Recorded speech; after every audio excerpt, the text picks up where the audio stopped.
Mm-hmm. And thank you again for being part of my study on Disruptors Women in Higher Ed. So if you don't mind introducing yourself and your title.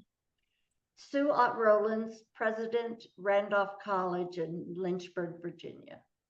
So you're just right up the road from me. Yeah, I know. All right. And so I always like to start at the very beginning. Where did you grow up? I grew up in Oklahoma in the southwest part of the state, did my undergraduate and my graduate work both in Oklahoma. And then I left and I haven't lived there since. Fair enough. But while you were growing up in Oklahoma, what was the emphasis placed on education, specifically your education at that time? Yeah, very high emphasis. I always knew I was expected to go to college. There was never any doubt. Since I wanted to teach, I knew I'd need to get a graduate degree. And so that was that. My grandfather was a superintendent. My parents were teachers, all teachers. So it was, my uncle was a college professor. And so it was a very education driven household. Okay. So where did you end up for your undergrad? I know you said in Oklahoma, but where Oklahoma specific? Christian College, Okay. small And liberal arts college. And then graduate work was at the University of Oklahoma. okay. And what did you major at each of those institutions? So my graduate degree is an MFA in theater, acting, Oh, and directing. And my undergraduate was a Bachelor of Science in Education in speech with a theater emphasis. so when you're working in your education, when you graduate with your undergrad, do you go straight to get that master's degree or did you work first? No, I went straight to get it. Well, let's see, I guess I did have a year where, what did I do? It feels like I went straight to it, but I might have taken some time off to work, but it wasn't more than a year. I think, or was it just a summer? I'm sorry, I can't remember. It's okay. I think I had a 1 year gap before I started my graduate work because I taught at my undergraduate alma mater for a semester. I do remember that. So, yeah. Okay. Do you go on after your master's degree and get a doctorate degree? There's no doctorate in my field. Oh, okay. So the MFA is the terminal degree. That's okay. right. Okay. When you graduate your master's, what do you do next? I applied for, a whole lot of positions. And I took an assistant professor position at Webster College in St. Louis, which is now Webster University. Okay. And take me from Webster until your current position, like positions and universities you've been to. So after 5 years at Webster, I moved to New York to work in the theater. And I was there. While I was there for 5 years. I also taught at NYU, and in their acting program. And after NYU, we moved to Washington, DC, and I worked in the theater there. And I taught at Western Maryland College. And then we moved to Cleveland, and I, after a couple of years of freelancing there, took a position at Ohio State as head of their acting and directing program. And I was there for 5 years. And then I went to the University of Toledo as chair of the Department of Theater and Film, and then spent 2 years also as interim dean of arts and sciences there. Then I went to Virginia Tech as dean of the College of Liberal Arts and Human Sciences. And then I went to Northern Kentucky University as provost and executive vice president for academic affairs. And then 2 years ago, I came here as president. You've been a lot of places, Sue. It's been 45 years. So. Now, were all those moves due to your career or your partner's career? The time spent in New York and Washington and the freelance years in Cleveland were my spouse's career. Mm-hmm. And then when I went back into full-time academia at Ohio State, that was my own move. Yeah. Okay. Going from Oklahoma to New York must have been quite a change. It was, yeah. I did the opposite. I grew up in Connecticut, and then for my graduate work, I moved to Lubbock, Texas, and I was at Texas. Oh, you did Tech. the Texas Tech, yeah. So very, and I moved at 21 by myself, so it was very, very different from what I was used to. So yep, that's a pretty different place there. Nowhere like it. Yes. But I met my partner there, my husband there, so something wonderful came out of it. Yeah, so. That's great. That's good. So looking back on your undergrad and graduate education, what is the value of your graduate education to you? What does it mean to you? Well, it really set me up to do what I wanted to do career-wise. That's where I studied with my teacher, who actually just passed away 2 weeks ago, I think. Oh, I'm so sorry. Yeah, it was pretty sad day, but I followed him to New York, and he set me up teaching at NYU. He helped me get that position, and teaching at Circle in the Square, and so it really just prepared me to do the work of a theater professional. So okay, yeah, it was everything, really. So moving into your leadership style and experiences a little bit, can you share a personal experience where you had to overcome a significant challenge in your journey to where you are now? In my journey, I think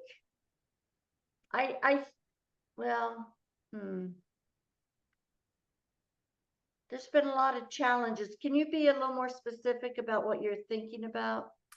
Yeah, I'm just looking for obstacles that you've had to overcome that maybe taught a lesson or really kind of helped shape who you are as a leader. When I started as an assistant professor at the Theater Conservatory at Webster, I was 25. And so many of my students were older than me. Mm-hmm. And it was still a pretty male profession in terms of theater professors. There weren't very many women in the field. And so I think, that persisted, until I sort of came back to Ohio State. And, by that time, I don't know, it was 20 years later, almost, maybe more. Things had changed a little bit. So I would say the gender, I don't know if they were barriers, but they were challenges, were present. At Virginia Tech, I was the only female dean out of 10 deans, maybe 9 or 10, something like that. And so the gender was that was a challenge. Virginia Tech is a very male oriented school. It's not unlike Texas Tech or some of the land grants, but it's a polytechnic institution, and it's not known for its arts. And so, you know, to provide leadership among and in sometimes against the sort of male Mm-hmm. good old boys club that, you know, was entrenched there, was, I would say, was challenging. But I guess I would just say, you know, and I never had very many, if any, women mentors, Mm-hmm. just because of the nature of my field and then the places that I worked there. You know, I found myself mentoring before I really felt I had been mentored. So I think that's a challenge as well, because I could have really benefited from women in leadership positions. They just didn't exist where I was at the time. Okay. You kind of answered my next question, because my next question was, how have you navigated or dealt with gender bias or stereotypes throughout your career? Yeah, I found, you know, I found particularly because at Toledo, I'm reminded that I was the only female dean there as well.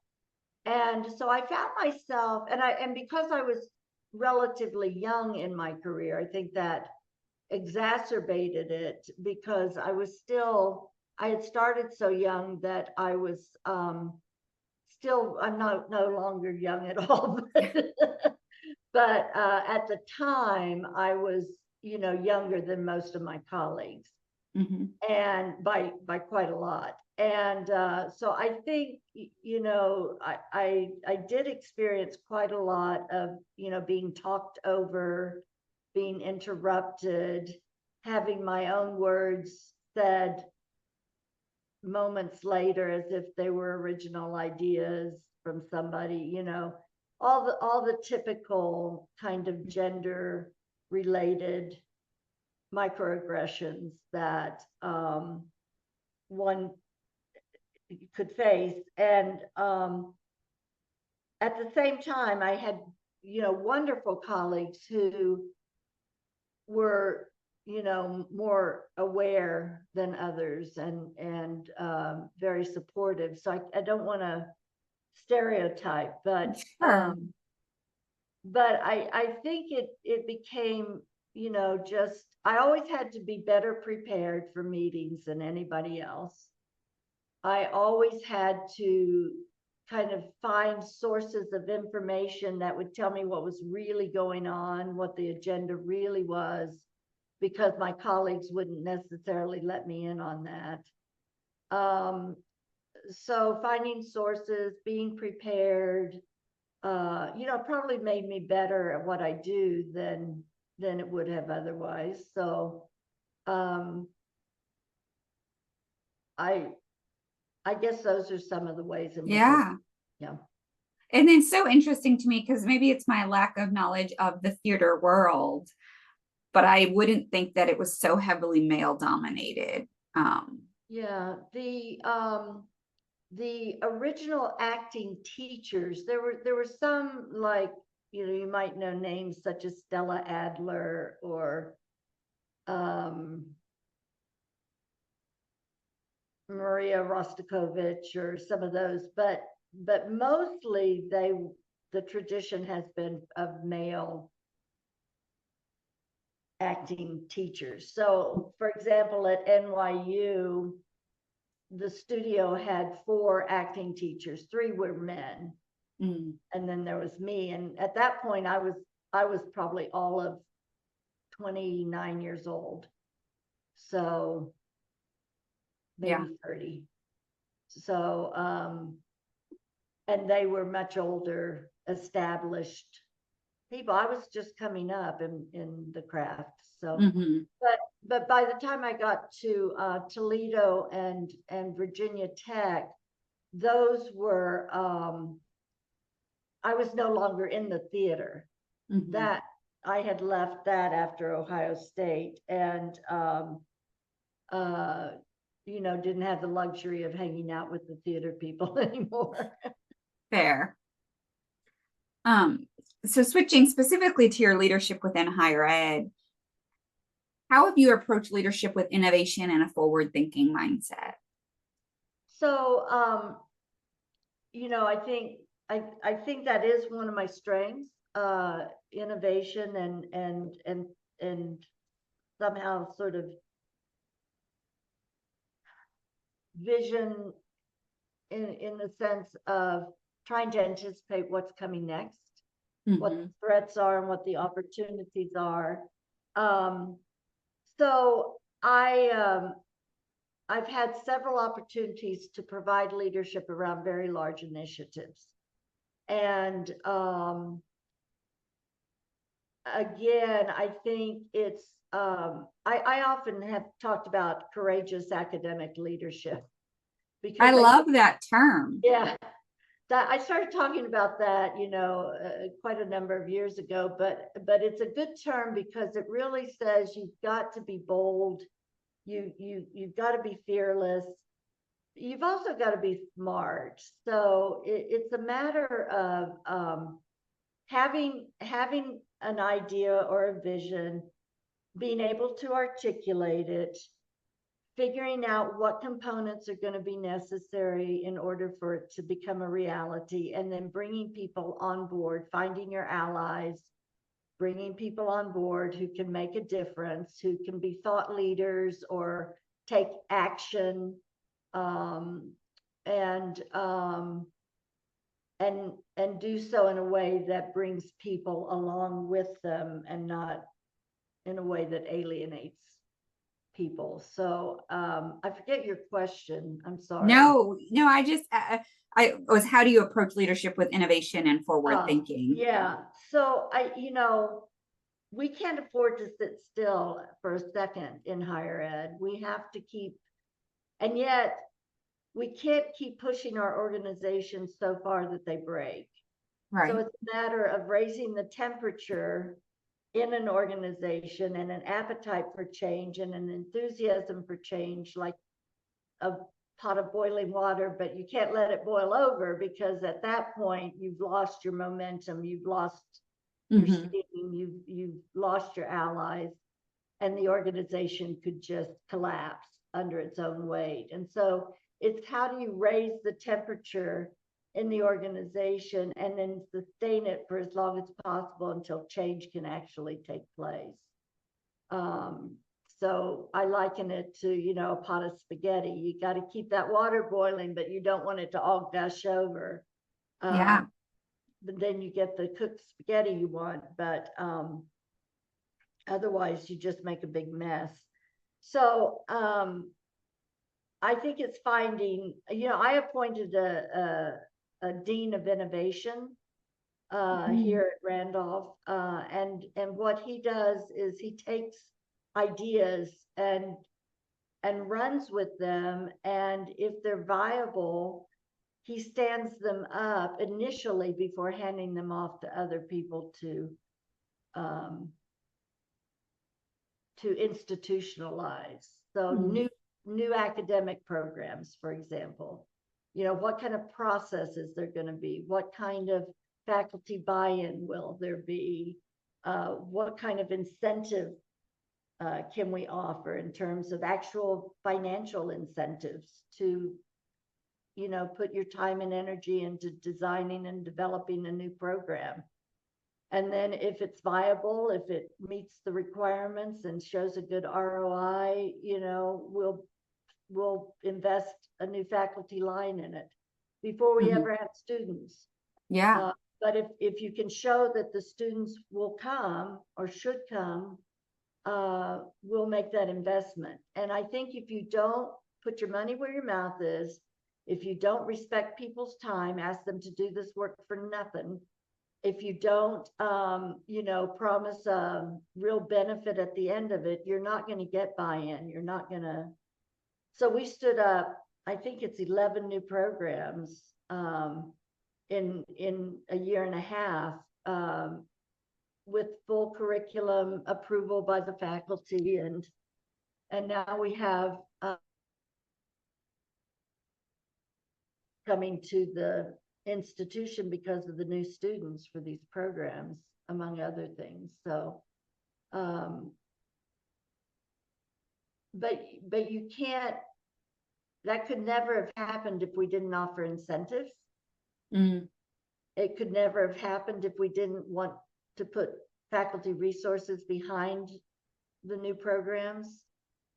So I think you have to have the vision, but also have the right partners in place that are going to support that vision and help you, really put resources where you need to put them.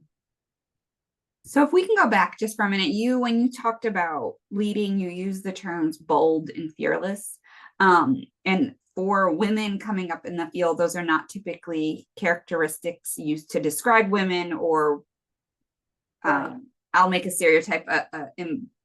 Women are not emboldened to be those things. So No. what advice would you give to younger female professionals to embody or embrace those characteristics? Well, I talk a lot about allies. I think some of the things that helped me learn and find a certain amount of boldness were allies within the faculty who, male or female, didn't matter, but they were in positions of faculty power. So maybe they'd been there a long time, or they were very well respected by their peers, or they held leadership positions within departments or whatever. And find those ones who really want you to succeed and will serve as a guide for you. And will say to you, you're on the right track, do it, go for it. And you have to find people, obviously, you can trust, people who want you to succeed for the right reasons. And then your own motives have to be pure. You can't be playing a game with all this. They have to believe and know and trust that what you want is for everyone to be able to do the best work they can do. So as a leader, as leaders, our jobs are to support faculty and staff. It's not to make ourselves look good or whatever, but it's to raise the quality of the institution so that our students can be successful. And that comes from having faculty and staff who are doing the best possible work they can do. And as long as your motives remain true to that, and people see that you're not in it for yourself, and you're not in it just to make money and then get out, or you're not using the institution as a stepping stone, those are all downfalls. And I've seen plenty of people who have not had pure motives, and it doesn't work. It fails. So I would say the boldness comes from finding allies who can support you and guide you, making sure your motives are in the right place, and listening to, good, strong advice. And that may be from peers, but it also may be from people who report to you ultimately. What transformative programs or policies have you initiated to foster inclusivity and diversity? Oh gosh, everything from faculty cluster hiring plans, which we did at Virginia Tech, which was very successful. If you think about, oh gosh, I've done diversity fellows programs. I've done diversity leadership programs. I've done diversity plans and intercultural councils set up. I just hired a new chief diversity officer here, and we're launching, interfaith dialogues. I named a presidential fellow here who's working on diversity of spiritual thought and community wellness around mindfulness and contemplative practice. So just a lot of different strategies, faculty training for search processes, to avoid unconscious bias, insisting that semifinalist pools reflect the overall diversity of the pool itself at the minimum, before we're willing to move ahead. So yeah, just a lot of different things like that. Yeah, that's wonderful. How have you challenged traditional norms and reshaped the culture within your academic community? So the new programs here we're a very traditional liberal arts college. And our new programs are really pushing the boundaries of the definition of liberal arts. So one of our new programs that launches this fall is an engineering program in mechatronics and robotics. Wow. Another one is criminal justice and criminology. Another one is marine science. So things that go a little bit beyond the traditional liberal arts. That's one way. At Northern Kentucky, I stood up or I led the process of standing up a very aggressive move to online education. And that challenges the narratives of face-to-face education and relatively small class sizes and all of these things, because now you're talking about large online sections and, the fear of loss of personal connection with students. And we went from an on-campus online enterprise of about annually maybe 150 students in 3 years to over 4,000 students. Wow. So that was a huge, massive move to online. And we did that through our health profession programs, our nursing, our MBA programs, business, informatics, health informatics, cybersecurity, education. Those were the main ones that really dove headfirst into this. And that was a massive culture shift for the institution. So. Okay. Now, you alluded to this a little bit earlier, but how has mentorship played any role in your own leadership development? And do you actively mentor others? I do actively mentor others. I do it through the Presidential Fellow. I used to have Provost Fellows. I participate in mentorship programs where I help those participants. It's been harder for me over the years to find good mentors, period. And I did talk about the lack of women in my field. But when I was teaching and developing, before I really went over into administration, I would say my graduate professor, my teacher, was really also a mentor and helped me with the move through, setting up my private studio and learning how to really navigate New York and Washington and all that. Many of my mentors have been male. And, but I have always felt the lack of anyone I could point to and say, that's my mentor, and I'm going to call that person, you know, tomorrow and ask how I should navigate this thing. I haven't had that. And I think when I was coming up through the academic ranks, mentorship wasn't nearly the thing it is now.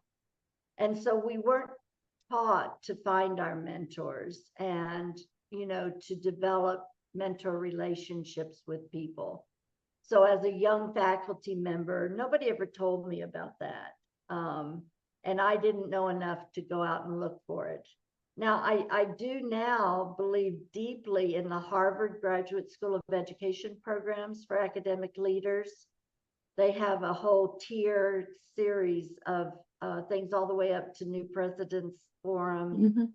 Those are invaluable. And because I did the one for deans, I did the one for provosts, I did the one for new presidents, I have found a network of people that I can call on and reach out to.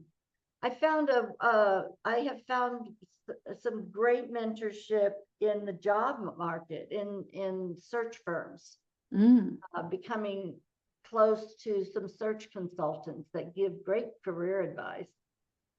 So I think you just have to find them where, but what I know now that I wish I had known then is you have to seek out your mentors. You don't just wait for them to come to you. But no, again, it wasn't part of our vocabulary in the 70s and 80s. And even the 90s. It wasn't, you know, until much later that we would, you know, now I can't imagine bringing a new faculty member on board without surrounding him or her with a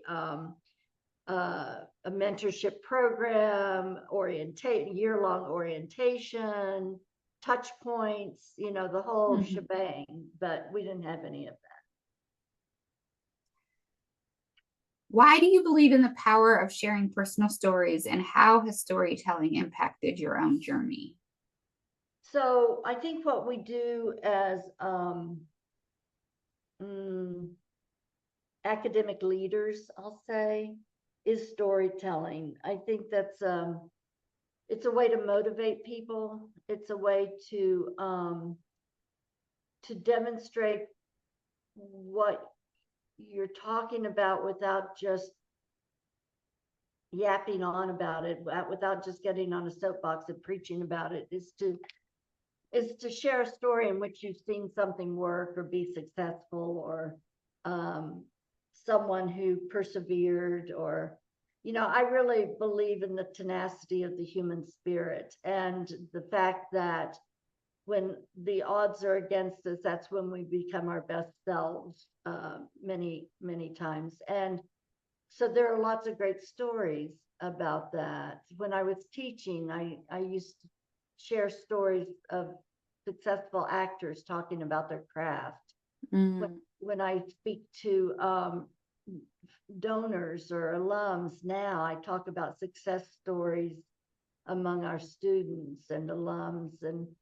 And when, you know, when, I forget what else I was going to say. Oh, when I'm talking to prospective students and their families, you know, the power of a story is so much more personal than just, you know, your ruminations. These next questions are fill in the blank. Okay. So women in higher ed are fewer and further between than they should be.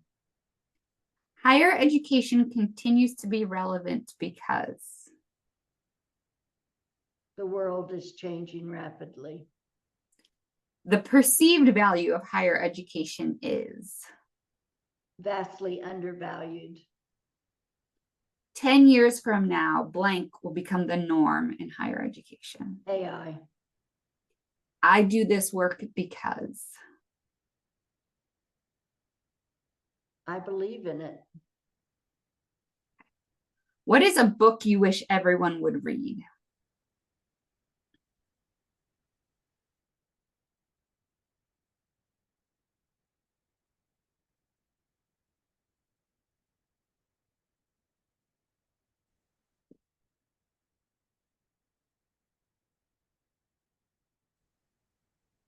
No, that's really hard.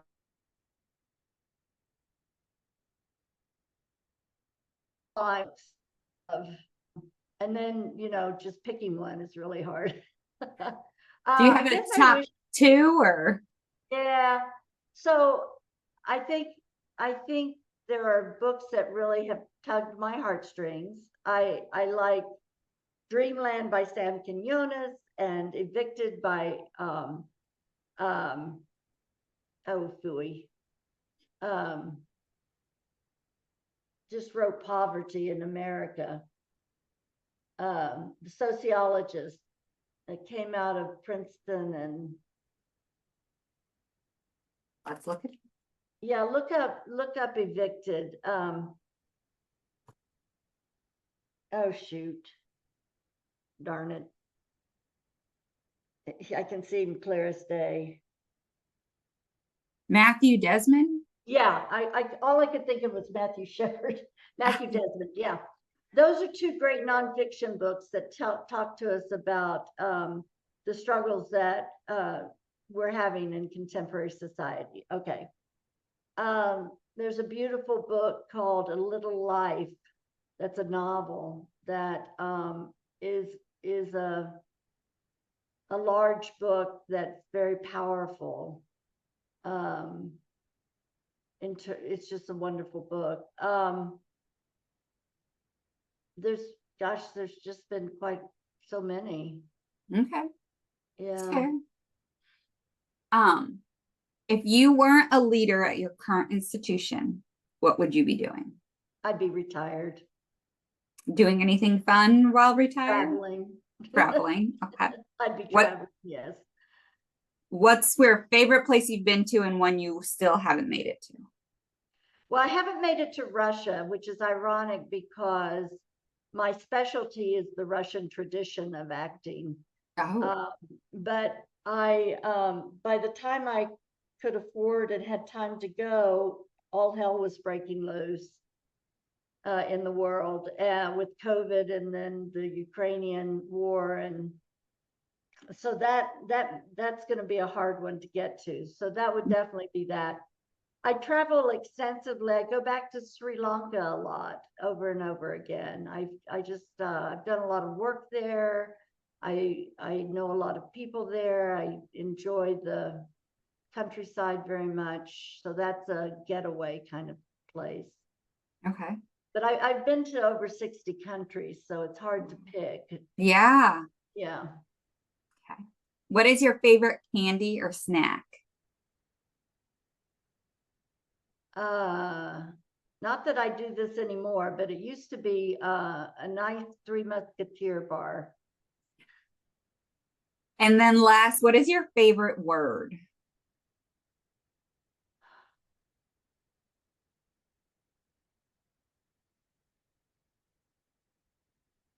See, I can't think of any words right now. I don't know what not a single word comes to my mind. I think it may be a word I used earlier, tenacity. I like that word. That's a good word. I love that word. It's a very good word. That is the end of my questions. One unofficial question I have to ask you, since of your background. What is your favorite musical? Musical. I'm not a musical person. Or stage production, I guess is a better question. Yeah, I'm a big fan of Shakespeare. Oh, okay. So I can love pretty much any Shakespeare I see. Okay.